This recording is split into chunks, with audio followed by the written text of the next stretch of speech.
Hey everyone, Eric Watson here, freelance writer, player of games, writer of words, recorder of videos, and tabletop role-playing aficionado. Welcome to another DM's Guild review, my written and video review series where I take a look at the adventures and supplemental material at the Dungeon Masters Guild website. For this video, I'll be reviewing the DM's Guild Monster Manual Versatile NPCs 2, designed by Darrin Scott for Dungeons & Dragons 5th edition.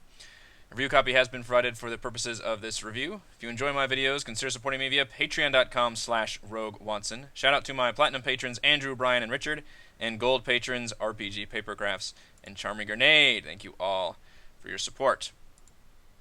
So, the Monster Manual from Wizards of the Coast provides a lot of monsters. It's got a lot of what you need for any campaign, and obviously there are a ton of extra monsters out there in Volo's Guide to Monsters and Mordenkainen's, and obviously all over the DM's Guild there's some really exciting monsters. I've certainly reviewed some compendiums in the past that have really fun, giant Castlevania or Dark Souls boss monsters.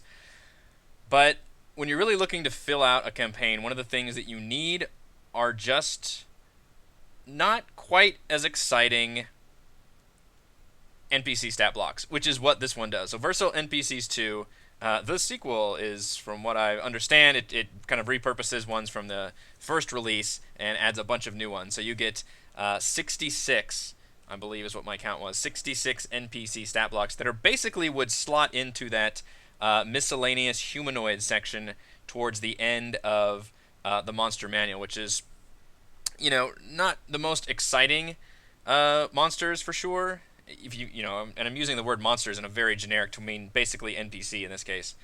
But they tend to be used a lot, probably more than almost anything else, because a lot of your villains are just, humans, dwarves, elves, whatever else, and they have those kind of essentially PC facsimiles of their own classes, which most of which, maybe not quite most, some of which are provided in the Monster Manual, but they're kind of limited. Like there's one mage stat block, and then there's like an archmage, and then you've got like a spy, which is kind of like a rogue. But all of those have very specific, CR ratings. So if you wanted to do like a low level spy, you would have to make some adjustments yourself. What this does is it basically provides all of that, and in particular, it takes every single player character class, as well as I believe every single player character subclass, by which I mean all those kind of archetypes that you can take upon usually reaching level 3 on most classes, that have been added in Unearthed Arcanas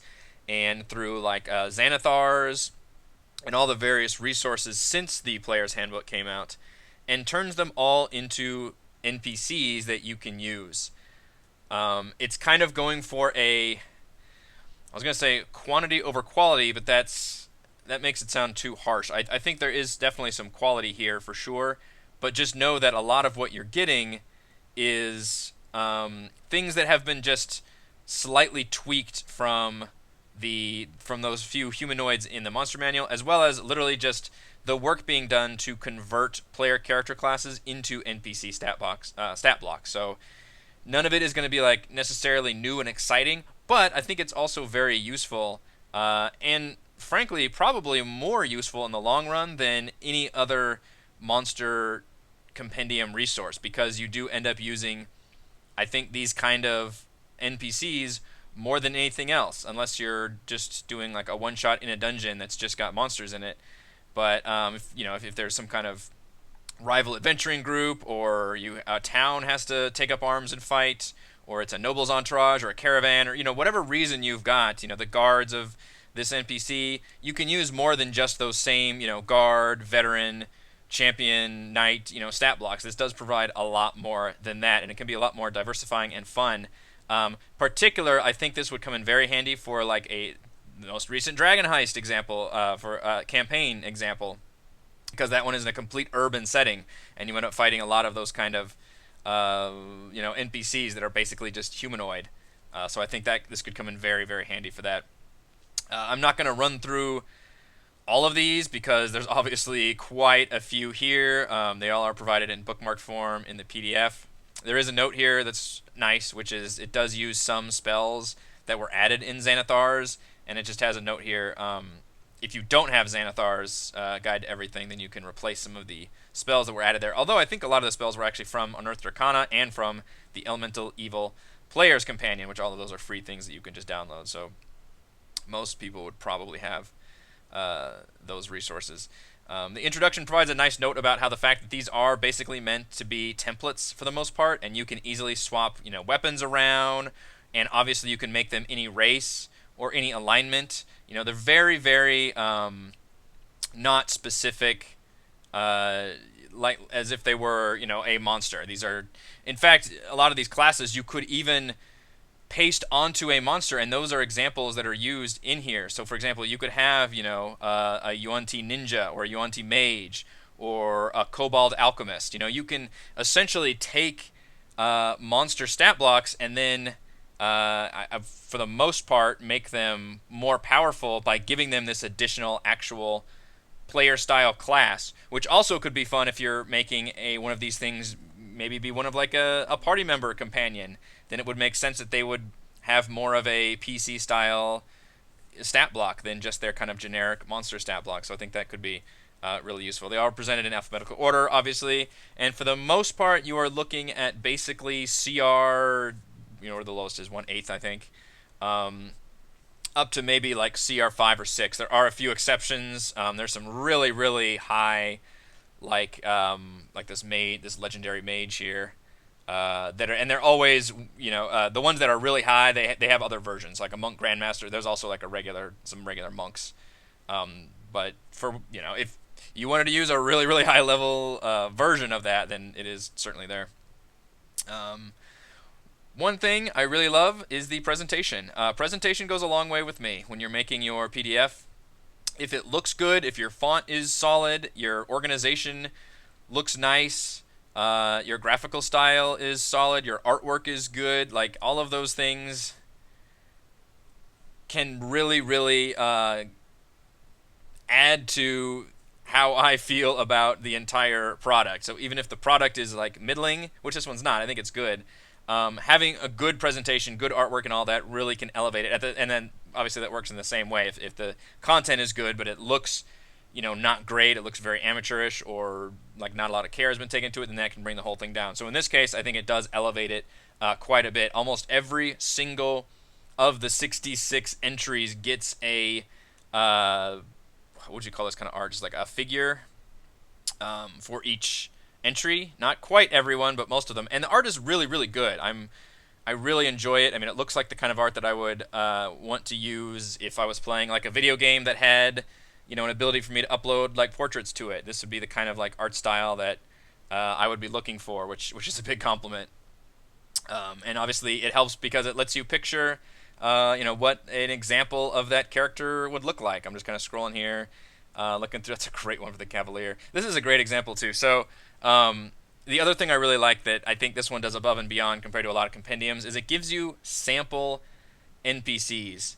And what that means is it's like if you were making a character for an RPG, here is like just a brief blurb. It's not a full backstory, obviously, but it's like a little just paragraph explaining this character, who they are, what their race is, and just kind of a little story. And it just kind of brings home the fact, like, why is this character this class? And possibly, like, how would your party even find this character? So it's even like a way for you to, it's kind of like a story hook for NPCs. Like, how would you drop this character into your adventure? And for example, this one, it's just Cavalier, which I always picture as like a knight riding a horse. But in this case, the sample NPC is a fire newt riding a strider. And I thought, that's amazing. That's a great example of pasting a humanoid stat block onto what would otherwise just be a kind of generic monster stat block. And that also makes that creature a lot stronger, because I believe fire newts are not nearly a CR2. I think they're way more like a bandit stat block. So that would be really fun. And I could even use that in my Tomb of Annihilation campaign ongoing right now. I could have a few like mounted armored fire newts, and instead of using the fire newt stat block, I would use this Cavalier stat block as they rode their striders into combat, which would be really nifty. And that's a great example. Every single entry has multiple sample NPCs as little stories you can read, basically, that are absolutely fantastic. Some of these are quite Big too. This is a great one about this defender who was like protecting his noblewoman who had kind of freed him from enslavement, and he just wore this big plate mail and charged forward to protect her during a possible ambush. So just really, really fun. Fun to read, even though for the most part you probably wouldn't end up using these exact stories. But I think what these do and what they all should do is just kind of get those creative juices flowing about, well, how would you use these particular characters, or give you good ideas, like the Fire Newt example too. It really lets you think outside the box. One of them was literally just mages, but one of them was a UNT mage, and I had never thought of using a UNT that wasn't just that UNT stat block, which I guess there's a bunch of them now, but it helps give me that idea of like pasting these NPC, essentially player character classes, onto monsters, which is really neat.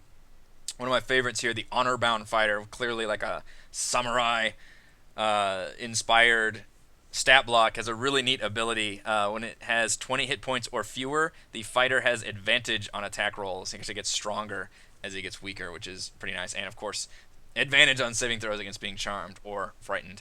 And a lot of these are templates. So it mentions here, not necessarily a samurai. It could be just a knight with a strong sense of chivalry. So if you wanted to use a slightly different, I believe, stronger stat block than a knight. I can't remember what exactly CR a knight is. But those options are there. The only bummer is that because of that, a lot of these stat blocks will be very familiar to ones that you've already seen because they are in the monster manual and they've just been slightly tweaked. For example, the mage here, this mage journeyman is literally just a mage from the stat block that is a CR2 mage.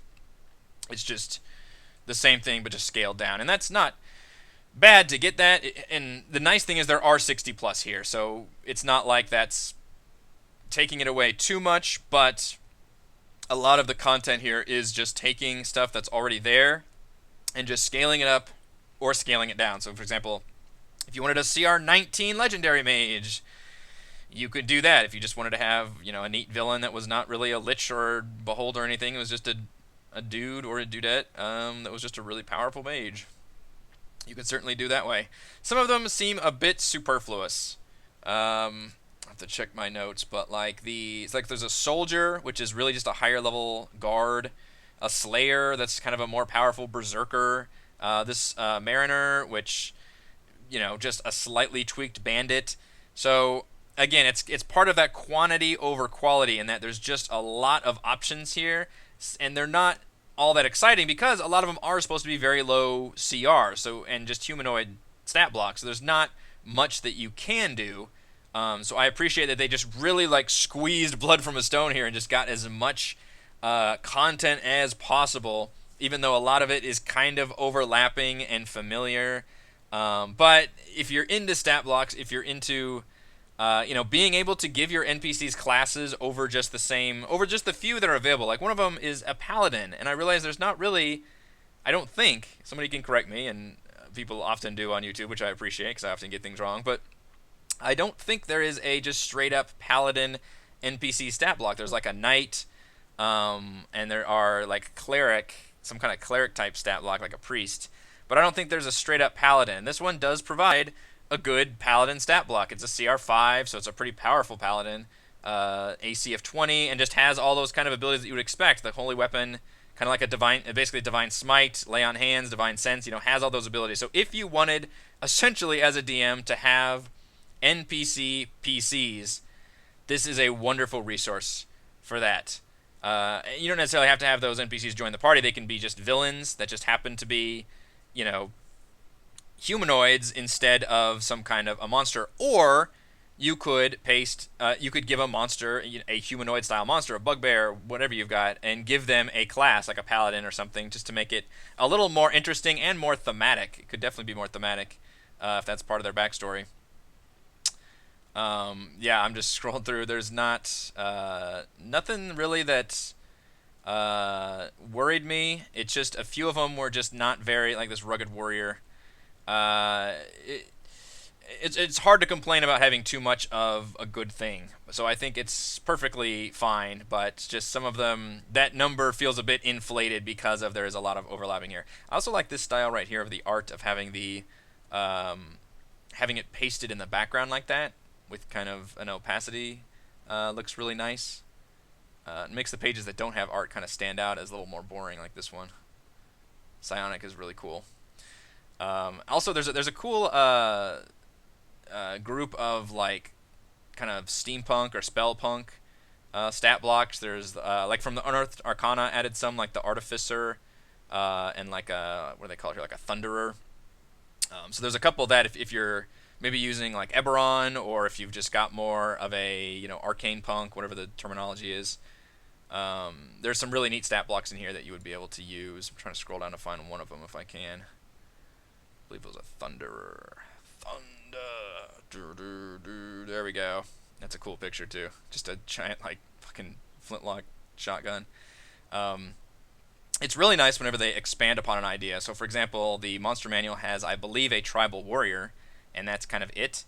And other than that, you can kind of use like a berserker or something. But this one has obviously a lot more than that. So there's a tribal assassin, there's a tribal zealot, and you could use a war chief. So right there, you've got a ton of more options to really fill out a proper party instead of just using, a dozen tribal warriors. Now, obviously, you have to be careful because some of these are very much higher CR value, but I think it helps kind of scale up any kind of humanoid encounter more up to tier 2 rather than the tier 1 that it mostly is right now, and just continue to have really good artwork throughout. All right, so let's go over my quick 75 pages, by the way. Pros and cons for Versatile NPCs 2. Pro: a huge, diverse selection of NPC classes and archetypes. Obviously, you've got everything. You've got rangers, paladins, mages, literally every single class that's in the player handbook, and then all of those subclasses expanded outward, and then there's a few extra things thrown in there like Scion and Artificer and Alchemist and all that. So that's, that you get all those together, and that equals 60-some entries, which is great. Pro: excellent artwork for each entry. I really, really love the artwork on here all the way around, including this cover. It's just really professionally done and looks absolutely amazing, and helps definitely sell every single class and make them very nice looking. Pro: every NPC has 2 to 3 sample character stories, and these are really, really fun. They're fun to read. They're well written. I believe they're actually written from a bunch of different people according to the credits. And they give you really fun ideas about how to use, like how a character of this class might act in a game, as well as like a story hook idea of why this particular class and this character might show up in a campaign if you just wanted to use this character, which is a neat idea. My only con is the fact that many of the entries just kind of tweak or scale existing humanoid stat blocks from the monster manual. Those are just not. I'm kind of glad they're included here, so I hate to make it a con, but it's just it makes the whole thing a little less interesting when a lot of the, I don't want to say a lot of the entries, but a certain percentage of the entries are kind of like I've already seen it, or they just feel like they overlap a little too much with the ones I've seen, whereas others, like the Artificer here, just completely new stuff, and it's really, really good. So, in the end, some are just going to be more interesting than others. So, final verdict for Versatile NPCs 2. By converting all of the various PC classes and subclasses into NPCs, Versatile NPCs 2 provides a wealth of options for diversifying any humanoid stat blocks in your campaign. Thank you for watching this video review. You can see my written review at roguewatson.com. You can support my work at patreon.com/roguewatson. You can follow our own D&D adventures here on my YouTube channel. Thank you.